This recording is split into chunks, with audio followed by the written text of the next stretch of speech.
বহুকাল পূর্বে একজন রাজা ছিলেন। সেই রাজার ছিল একজন জাদুকর।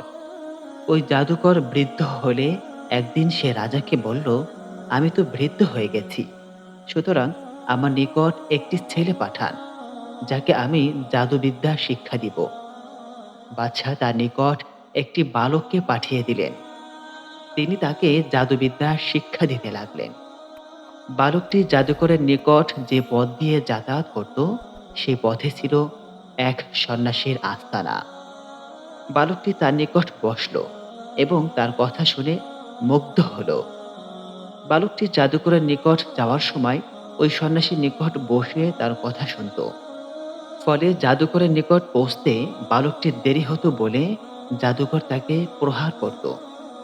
বালকটি সন্ন্যাসীর নিকট একথা জানালে সন্ন্যাসী বালকটিকে শিখিয়ে দেন যে, তুমি যদি জাদুকরকে ভয় করো, তাহলে বলবে বাড়ির লোকজন আমাকে পাঠাতে বিলম্ব করেছে, এবং বাড়ির লোকজনকে ভয় পেলে বলবে জাদুকরই আমাকে ছুটি দিতে বিলম্ব করেছে।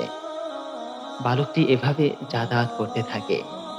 একদিন পথে সে দেখল একটি বিশাল আকারের প্রাণী মানুষের চলাচলের পথ রোধ করে বসে আছে। বালকটি ভাবল, আজ পরীক্ষা করে দেখব যে জাদুকর শ্রেষ্ঠ নাকি সন্ন্যাসী শ্রেষ্ঠ। অতঃপর সে একটি পাথরের খণ্ড হাতে নিয়ে বলল, হে আল্লাহ, জাদুকরের কার্যকলাপের চেয়ে সন্ন্যাসীর কার্যকলাপ যদি তোমার নিকট অধিকতর প্রিয় হয়, তবে এই প্রাণীটিকে এই পাথরের আঘাতে মেরে ফেলো, যেন লোকজন এই রাস্তা দিয়ে যাতায়াত করতে পারে। এই বলে প্রাণীটিকে লক্ষ্য করে সে পাথর খণ্ডটি ছুঁড়ে মারল। প্রাণীটি ওই পাথরের আঘাতে মারা গেল এবং রাস্তা দিয়ে লোকজন চলাচল শুরু হলো।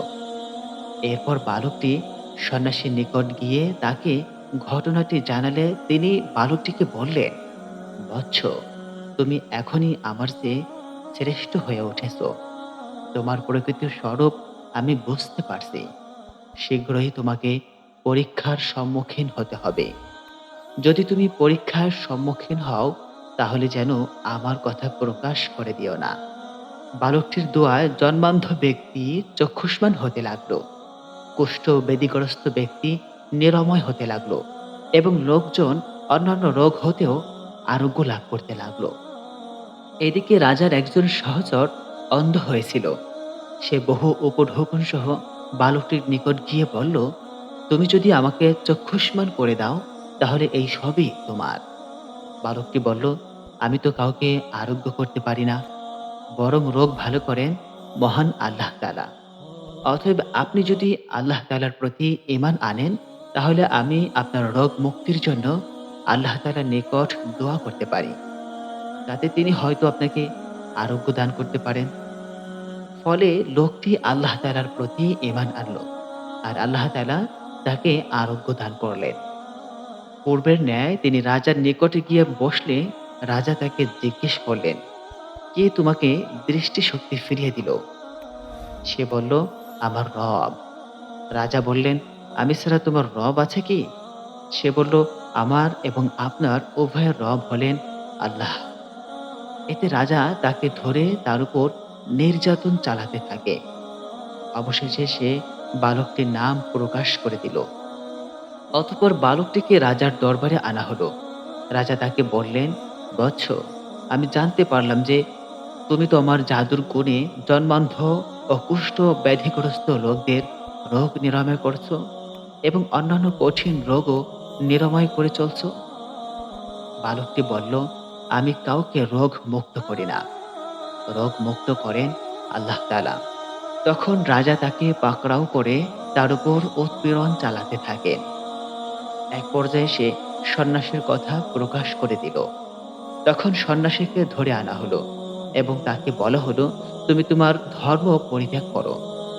কিন্তু সে অস্বীকৃত জ্ঞাপন করল। তখন রাজার আদেশ ক্রমে করাত নিয়ে আসা হলো।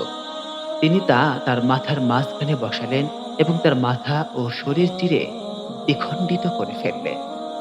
তারপর রাজার সহচরকে আনা হলো এবং তাকেও তার ধর্ম ত্যাগ করতে বলা হলো।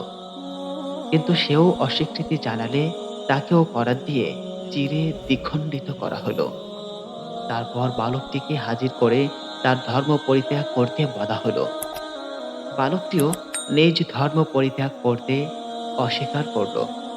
তখন রাজা তাকে তার লোকজনের নিকট দিয়ে বললেন, তোমরা একে অমুক পাহাড়ে নিয়ে যাও এবং তাকে সঙ্গে করে পাহাড়ে আরোহণ করতে থাকো। যখন তোমরা পাহাড়ের উচ্চ শৃঙ্গে পৌঁছবে, তখন তাকে তার ধর্ম পরিত্যাগ করতে বলবে।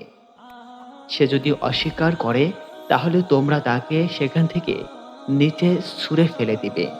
তারা বালকটিকে নিয়ে পাহাড়ের উপরে উঠল। বালকটি দোয়া করল, হে আল্লাহ, তোমার যেভাবে ইচ্ছা হয় সেভাবে তুমি আমাকে এদের কাছ থেকে রক্ষা করো। তৎক্ষণাৎ পাহাড়টি কম্পিত হয়ে উঠল এবং তারা নিচে পড়ে মারা গেল। আর বালকটি সুস্থ দেহে রাজার নিকট এসে উপস্থিত হলো। রাজা তখন তাকে বলল, তোমার সঙ্গীদের কি হলো? তখন সে বলল, আল্লাহ তাআলা আমাকে তাদের হাত থেকে বাঁচিয়েছেন। তারপর রাজা তাকে তার একদল লোকের নিকট সোপর্দ করে আদেশ দিলেন, একে একটি বড় নৌকায় উঠিয়ে নদীর মাঝখানে নিয়ে যাও। যদি সে নিজ ধর্ম পরিত্যাগ করে তো ভালো, নচেৎ তাকে নদীতে নিক্ষেপ করো। তারা বালকটিকে নিয়ে মাঝ নদীতে পৌঁছতে বালকটি পূর্বের ন্যায় দোয়া করল, হে আল্লাহ, তোমার যেভাবে ইচ্ছা হয় সেভাবে তুমি আমাকে এদের হাত থেকে রক্ষা করো। দোয়া করা মাত্রই নৌকা ভীষণভাবে কাত হয়ে পড়ল। ফলে রাজার লোকজন নদীতে ডুবে মারা গেল। আর বালকটির সুস্থ দেহে রাজার নিকটে আসলে রাজা তাকে বললেন, তোমার সঙ্গীদের কি অবস্থা? সে বলল, আল্লাহ তাআলা আমাকে তাদের হাত থেকে রক্ষা করেছেন। এরপর সে রাজাকে বলল, আপনি যতই চেষ্টা করুন না কেন, আমাকে কোনোভাবেই হত্যা করতে পারবেন না, যতক্ষণ না আমি যা বলবো আপনি তা করবেন। রাজা বললেন, সেটা কি? বালকটি বলল, আপনি একটি বিস্তীর্ণ মাঠে সকল লোককে হাজির করুন এবং সেই মাঠে খেজুরের একটি গুঁড়ি পুঁতে তার উপরিভাগে আমাকে বেঁধে রাখুন। তারপর আমার তনির হতে একটি তীর নিয়ে ধনুকে সংযোজিত করুন। তারপর বিসমিল্লাহি রব্বিল আলামিন, বালকটির রব আল্লাহ তাআলার নামে এই কথা বলে আমার দিকে তীরটি নিক্ষেপ করুন। আপনি যদি এ পন্থা অবলম্বন করেন তবেই আমাকে হত্যা করতে পারবেন। বালকের কথা মতো এক বিস্তীর্ণ মাঠে রাজা সকল লোককে সমবেত করল এবং বালকটিকে একটি খেজুর গাছের গুঁড়ির উপরে বাঁধলেন।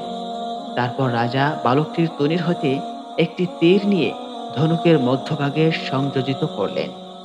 তারপর বিসমিল্লাহি রব্বিল আলামিন বলে বালকটির দিকে তীর নিক্ষেপ করলেন। তীরটি বালকের চোখ ও কানের মধ্যভাগে বিদ্ধ হল। বালকটি এক হাতে তীর বিদ্ধ স্থানটি চেপে ধরল। অতঃপর সেই বালকটি মারা গেল।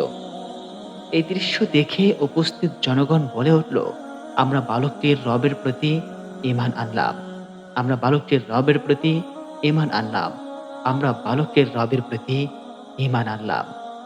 তারপর রাজার লোকজন তার নিকট গিয়ে বলল, আপনি যা আশঙ্কা করছিলেন তাই শেষ পর্যন্ত ঘটে গেল। সব লোক বালকটির রবের প্রতি ঈমান আনল।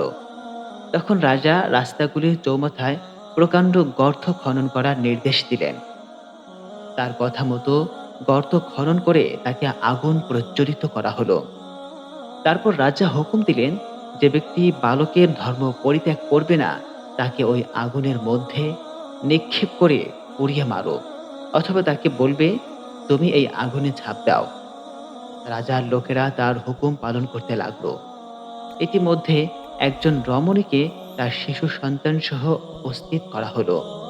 রমণীটি আগুনে ঝাঁপ দিতে ইতস্তত করতে থাকলে শিশুটি বলে উঠল, মা, সবর অবলম্বন করো, কেননা আপনি হক পথে আছেন। পবিত্র কুরআনে সূরা বুরুজে এ ঘটনার দিকে ইঙ্গিত করে বলা হয়েছে, ধ্বংস হয়েছিল গর্তওয়ালারা, ইন্ধনপূর্ণ যে গর্তে ছিল অগ্নি, যখন তারা তার পাশে উপবিষ্ট ছিল এবং তারা মুমিনদের সাথে যা করছিল তা প্রত্যক্ষ করছিল। তারা তাদেরকে নির্যাতন করেছিল শুধু এই কারণে যে তারা বিশ্বাস করত মহাপরাক্রমশালী আল্লাহ তাআলাকে।